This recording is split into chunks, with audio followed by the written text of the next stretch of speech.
சென்னையில் சமீப காலமாக குதிரைகளிடம் கிளாண்டர்ஸ் என்னும் ஒரு புதிய தொற்று கண்டுபிடிக்கப்பட்டுள்ளது. இந்த கிளாண்டர்ஸ் வைரஸ் ஆனது மனிதர்களுக்கு பரவுமா, மக்கள் பயப்பட வேண்டிய நிலை உள்ளதா? சமூக வலைதளங்களில் அதிகமாக பேசப்பட்டு வரும் கிளாண்டர்ஸ் வைரஸ் குறித்தும் அதன் தாக்கங்கள் குறித்தும் செய்தியாளர் தனலட்சுமி தரும் விரிவான விளக்கத்தை தற்பொழுது பார்க்கலாம்.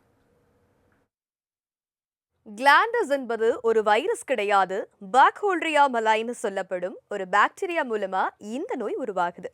பொதுவா குதிரை, கழுதை மாதிரி விலங்குகளுக்கு வர இந்த நோய் சில சூழ்நிலைகள்ல மனிதர்களுக்கும் பரவ வாய்ப்பு இருக்கு.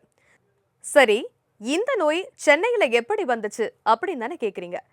சமீபத்துல சென்னை கடற்கரை பகுதிகளில் சுற்றுலா பயணிகளுக்காக பயன்படுத்தப்பட்ட ஒரு குதிரை திடீர்னு உடல்நலக்குறைவால் இருந்திருக்கு.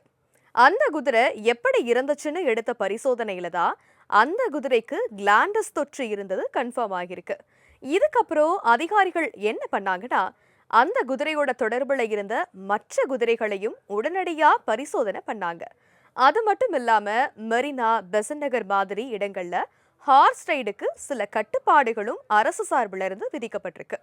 இப்போ நிறைய பேருக்கு இருக்க ஒரு சந்தேகம் என்னன்னா, இது மனிதர்களுக்கும் வருமானதான். மருத்துவ நிபுணர்கள் சொல்றபடி பார்த்தா இந்த கிளாண்டஸ் வைரஸ் சாதாரண மக்களுக்கு எளிதா பரவாது. ஆனா பாதிக்கப்பட்ட குதிரைகளுடன் நெருங்கிய தொடர்புல இருப்பவர்களுக்கு பரவ வாய்ப்பு இருக்கு. அதாவது குதிரையை பராமரிக்கிறவர்கள், குதிரை வளர்க்கும் இடத்துல வேலை செய்கிறவர்கள், ஹார்ஸ் ரைடர்ஸ், இவங்களுக்கு அதிக கவனம் தேவைன்னு சொல்லப்பட்டிருக்கு.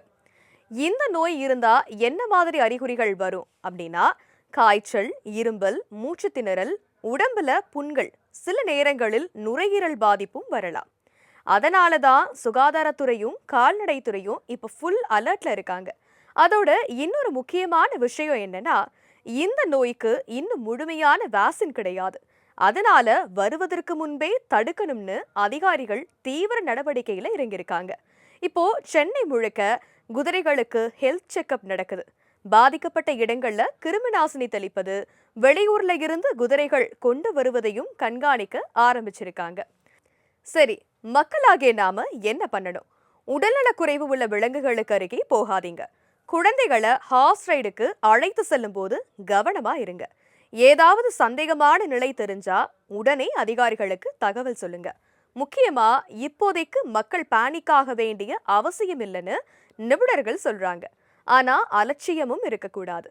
ஒரு குதிரையில தொடங்கிய இந்த தொற்று அடுத்த கட்டத்துக்கு போகுமா அல்லது ஆரம்பத்திலேயே கட்டுப்படுத்தப்படுமா என்பதை பொறுத்திருந்து பார்ப்போம்.